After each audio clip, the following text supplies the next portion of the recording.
Hello မင်္ဂလာပါဒါတော့ဒီနေ့မှာတူမှမရှိဘူးဆိုတော့မနက်စာကိုဆိုင်မတော့စားမှဖြစ်ပါတယ်ဘေးတော့ဒီကမလေးကတော့မပါမဖြစ်ပါငါမနက်စားတာပြောတာပါအေးရထတော့ကြတဲ့ချင်းကြတော့နေတော်မြင့်တော့ပါပြီအခုကတော့ဆိုင်မရောက်ပါပြီအခုခေါက်ဆွေးစားမှဆိုတော့ခေါက်ဆွေးကတော့ရောက်လာပါပြီ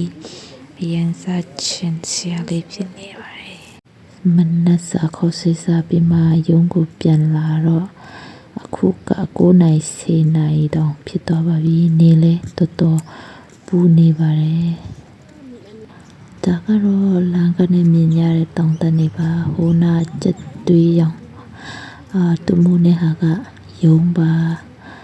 ခုကဒီယုံရှေကကျွတ်တော်လမ်းမှာဖြစ်ပါတယ်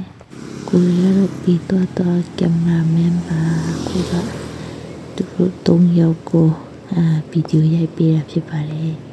ဒီနေ့မြောက်ဆုံးချက်တူအောင်လေးနဲ့လာနေပါတယ်အခုကတော့ညနေဆောင်ရောက်ပြီဆိုတော့အလုံးနဲ့ပတ်သက်ပြီးမှတခြားရွာကိုတယောက်ထည့်သွားတာဖြစ်ပါတယ်ဒါကတော့အဲ့ဒီ